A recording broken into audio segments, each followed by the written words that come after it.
Hello and welcome to The Olive Tree with me, Julia Fisher. All the people you hear sharing their stories in this programme live in Israel or the West Bank. And the question behind every programme is, what is God doing in the region despite the politics? You will hear Israeli Arab but Jewish believers and Palestinian Christians talking honestly about their life and faith. And today's programme is significant because it's the story of how one congregation in Netanya, called Beit Asaph, is sending out a missionary to Uganda. Why is this unusual, you ask? Well, because for the past 40 years or so, the numbers of believers living in Israel has been growing very slowly, and their emphasis has been on survival within their own nation.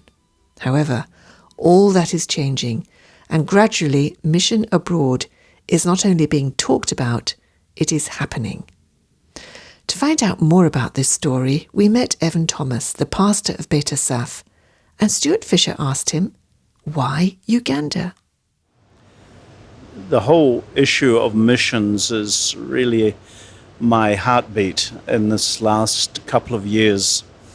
Why Uganda, and what's the connection between Uganda and Israel? In fact, the more you look into it, there is actually a very strong modern historical connection between Israel as a nation and Uganda.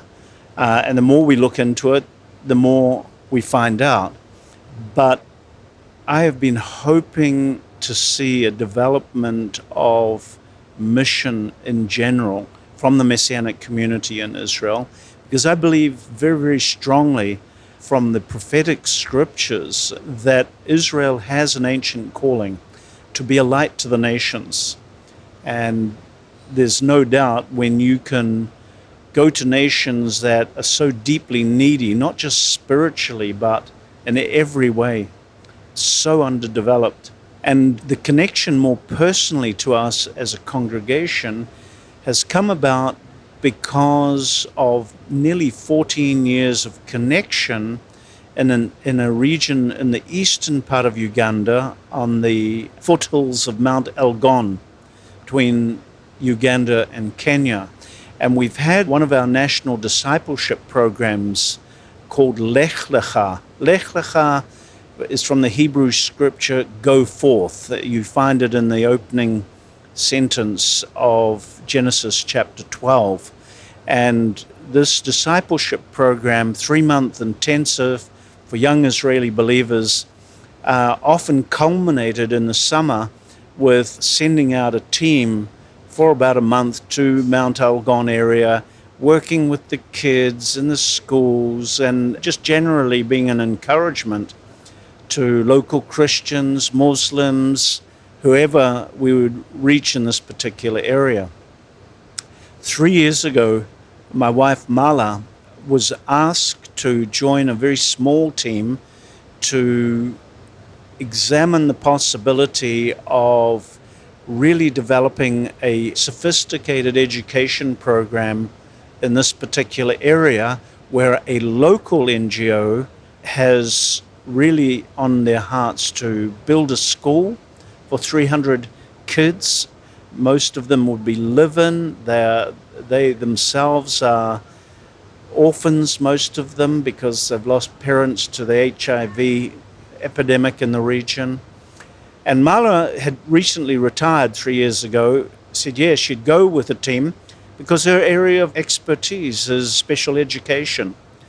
So off she went. She came back, so enthusiastic, just loved her time, and really developed some strong relationships with the local people and promised them that next time she came, she'd bring her husband with her, that it'd be me. I was a little bit resistant, probably out of some of my own personal fears, but in fact, I saw that it was inevitable that I would go.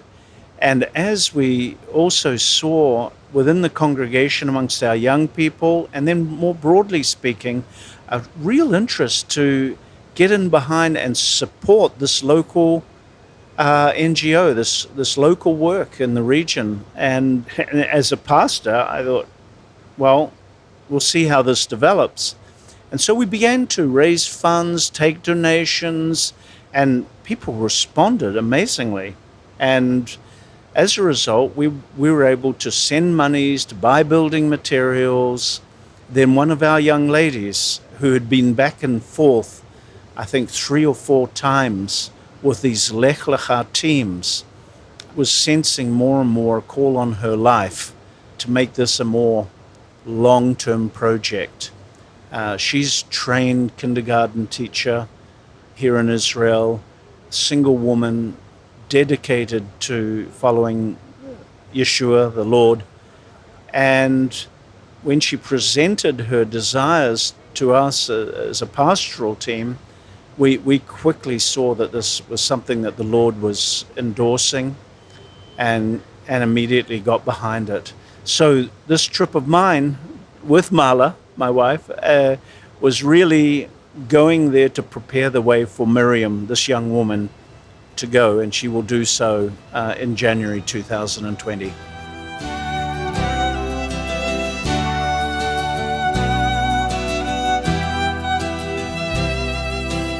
You've had a big heart for mission.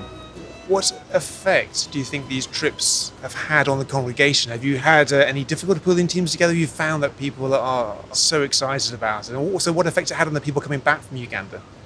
At first, there was a lot of resistance, but again, probably I recognize it as certain fears or lack of confidence.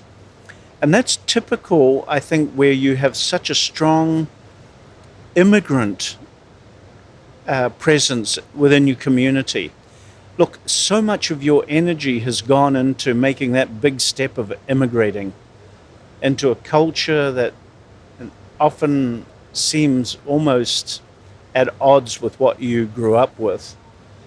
And then suddenly to find yourself in a situation where you're reaching out with your faith into yet another culture that is foreign to your own, working in language often that is far from your mother tongue, and all the challenges that go with that, yet having that deep down sense that there's some amazing kingdom significance into what you're doing.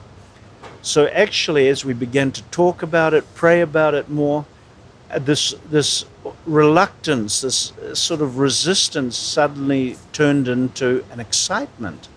And you saw that in the way that people gave materially, how they would gather around and those that would be going out, particularly amongst the young people.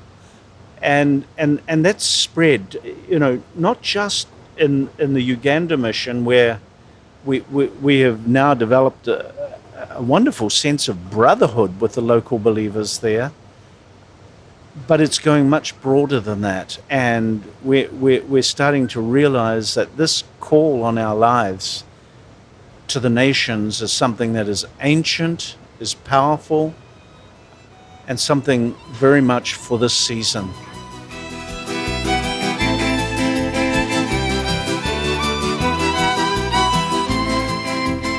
So tell us a bit more about the significance of mission at this time. What do you think God is doing with this vision that you have? I think it's manifold. It's a multi-headed thing. One of the deep concerns for most of us as local pastors, particularly of my age group, who were also founding pastors of the work in Israel, our growing concern over the years has been just how dependent we are on surviving, let alone functioning, with intervention of the international Christian community. Without funding, we just simply wouldn't be able to cope. And unfortunately, what happens over a period of time is that you become very dependent on your resources and resource partners. But that's ultimately unhealthy for any community. And we've known, numbers of us have known that we have to break that dependency. And we have to do it in various ways. One of the ways to do it is you begin to be proactive in mission, where you're giving outward. Okay, it may be in human resources initially, but those human resources, you need to buy plane tickets, you need to pay for training, you need equipment. Just getting Miriam into the field in January is a tall order, and then we have to support her there for at least the next 12 months. So that begins to change your paradigm, your way of thinking. So I think here's this wonderful spin-off, but I think also it's so important for us to grasp the fact that we are a missions nation. That's our ancient call, to be a light. Isaiah spoke of it very clearly. And you know, the Messiah himself, you know, he said, I didn't come to cancel the Torah, you know, the law, but to fulfill it. And you know, his whole message of the kingdom is outward, looking outward to the needy, to the poor, the hungry, the spiritually empty. And that's our job. You've been listening to Evan Thomas talking to Stuart Fisher, and we'll hear more from him on next week's programme.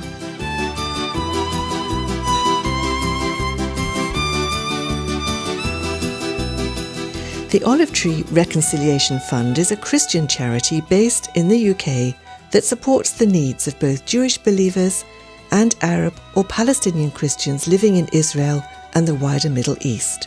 If you'd like to know more about our work through our bi-monthly newsletter, including news about our upcoming tours, please either visit our website www.olivetreefund.org or write to me, Julia Fisher, OTRF, PO Box 402, Billingshurst, RH14 4BQ in the UK.